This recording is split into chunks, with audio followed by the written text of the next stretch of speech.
સુરતમાં 12 વર્ષીય કિશોર દીક્ષા લઈ રહી હોવાના ડિજિટલ આમંત્રણ વાયરલ થયા હતા।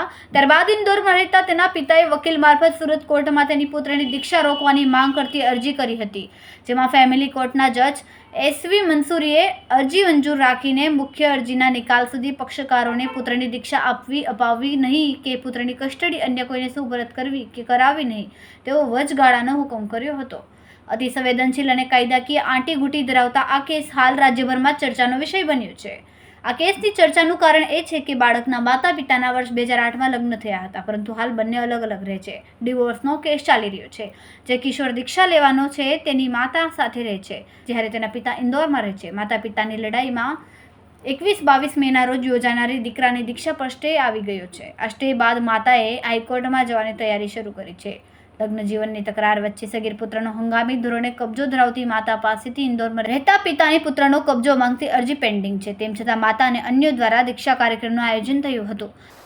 આપનું નામ? ભાવિન શાહ। ભાવિનભાઈ, આપ ક્યાંથી આવ્યા છો અને આપના પુત્રની દીક્ષા રોકવા માટે આપણે કઈ રીતે પ્રયત્ન કર્યા, શા માટે? અમે ઇન્દોરથી આવેલા છે, મારું નિવાસસ્થાન ઇન્દોર છે। 2 દિવસ પહેલાં અમને કંઈક અણસાર મળ્યા હતા કે મારા દીકરાની જેની આયુ 12 વર્ષ છે એની મારી પરવાનગી વગર દીક્ષા ગોઠવવામાં આવી છે શ્રી કુલચંદ મહારાજ સાહેબના સાનિધ્યમાં। અને મારા કોઈ હિતેચ્છુ જ્યારે હું સુરત પહોંચ્યો એના પછી મને એ તારીખની જાણ થઈ। 21/5 અને 22/5માં એ પ્રોગ્રામ રાખવામાં આવ્યો હતો।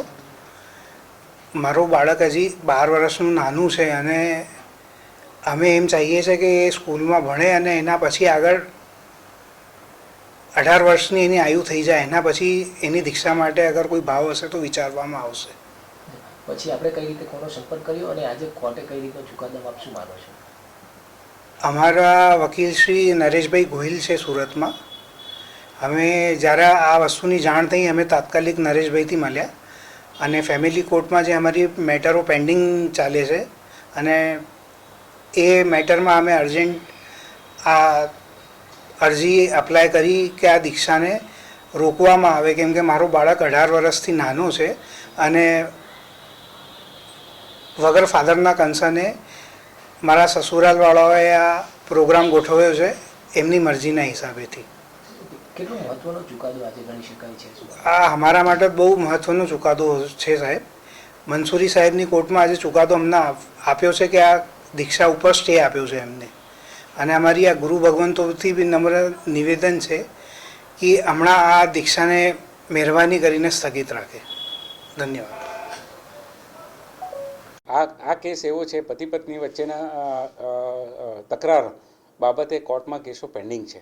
તે દરમિયાનમાં પતિને એવી ખબર પડી કે એમની પત્નીએ પોતાના પુત્ર કે જે એના હંગામી કસ્ટડીમાં હતો તેની ઉંમર 12 વર્ષની છે અને તેને દીક્ષા માટેનો એક કાર્યક્રમ આયોજિત કરી નાખ્યો છે, જેમાં પતિને કોઈ જાતની જાણ કરવામાં આવી નહીં, પતિની સંમતિ મેળવવામાં નહીં આવી અને તેની એને ઘટનાની જાણ થતાં એણે એની તપાસ કરતાં એના હાથે પત્રિકા લાગી અને એનો આખી રૂપરેખા એને ખબર પડી। એટલે તાત્કાલિક ઇન્દોરથી મારા જે અશીલ છે ભાવિનભાઈ શાહ તે સુરત આવ્યા અને સુરત આવી મને જાણ કરી કે સાહેબ 21/5/2025 અને 22/5/2025 દીક્ષાને અનુરૂપ જે કાર્યક્રમ છે તો મારા પુત્રને દીક્ષા આપી દેવામાં આવશે તો આખી જિંદગી હું ભરપાઈ નહીં કરી શકું તેવું નુકસાન મને વેઠવું પડશે અને હું પુત્ર વિહોણો થઈ જઈશ અને મારા કુળનો આ એક જ દીકરો છે, જો એ દીક્ષા તરફ વળી જશે તો હું આ આઘાત ઝીલી શક્યું તેમ નથી। જેથી કરી અમે તાત્કાલિક ગઈકાલે ફેમિલી કોર્ટમાં ગયા અને ફેમિલી કોર્ટના જજ શ્રી મંસૂરી સાહેબની સમક્ષ જે પેન્ડિંગ કેસો છે કોર્ટમાં તે કામે અમે એક એપ્લિકેશન કેસ બોર્ડ પર લેવાની અરજી કરી અને ત્યારબાદ અમારી રજૂઆત કરી, જેથી તાત્કાલિક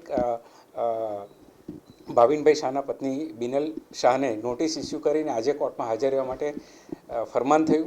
તે ફરમાન મુજબ તેઓ હાજર પણ રહ્યા અને હાજર થયા પછી એ કેસમાં અમારી દલીલો થઈ અને દલીલનો મુખ્ય મુદ્દો એવો હતો, અમારા તરફે એવું કહેવાનું હતું કે જ્યારે પુત્ર છે તો પુત્ર પર ખાલી એકલું માતાનો અધિકાર નથી, માતા અને પિતાનો સરખો હિસ્સે અધિકાર છે। પુત્રના કોઈપણ નિર્ણય લેવા માટે પિતા અને માતાની સંમતિ જરૂરી છે। તો જેથી કરી આ કેસમાં જો પુત્રને દીક્ષા આપી દેવામાં આવશે તો જે નામદાર કોર્ટમાં પિતાએ કરેલી ગાર્ડિયન એક્ટ મુજબની કસ્ટડી માટેની એપ્લિકેશનનો અર્થ રહેશે નહીં અને આજીવન પુત્ર ગુમાવવો પડશે। તો આ એક મહત્ત્વનો મુદ્દો છે કે નામદાર કોર્ટને જ્યારે પેન્ડિંગ કેસ છે તેમ છતાં માતા જો ધ્યાનબાર આ કાર્યક્રમ કરી અને પિતાના હકને નુકસાન પહોંચાડવા તત્પર થયા છે તો એને તાત્કાલિક ધોરણે અટકાવવો ખૂબ જ આવશ્યક અને જરૂરી છે, જેથી એ દલીલના અંતે કોર્ટમાં એ પણ કહેવામાં આવ્યું કે કાયદો સર્વોપરી છે. ધર્મ, સમાજ અને એની ઉપર કાયદાની જે ઘડતર થયું છે તેનું પાલન પણ થવું જોઈએ અને જો આને અટકાવવામાં નહીં આવશે તો આજે ને કાલે કોર્ટોમાં આ પ્રકારના કેસો કે દીક્ષાના કેસો વધવા પામશે અને એના સમાજમાં ખોટા પ્રત્યાઘાતો પડશે, જે ન્યાયના હિતમાં અટકાવવાની જરૂર છે. કારણ કે પિતાની બિલકુલ સંમતિ નથી કે મારો પુત્ર સાદું જીવન જીવે, દીક્ષા લઈ લે અને તેના કારણે નામદાર કોર્ટે જ્યારે દલીલ થઈ તો એ તમામ દલીલોને ગ્રાહ્ય રાખી અને માતા દ્વારા આયોજિત કરેલ દીક્ષાના કાર્યક્રમમાં પુત્રને દીક્ષા નહીં આપવું તેવું ફરમાન કર્યું. સાથોસાથ જે આચાર્યશ્રીઓ જે દીક્ષા આપનારા હતા તેઓને પણ ઓર્ડરના હુકમની જાણ નોટિસ પાઠવવા માટે મોકલી આપવામાં આવી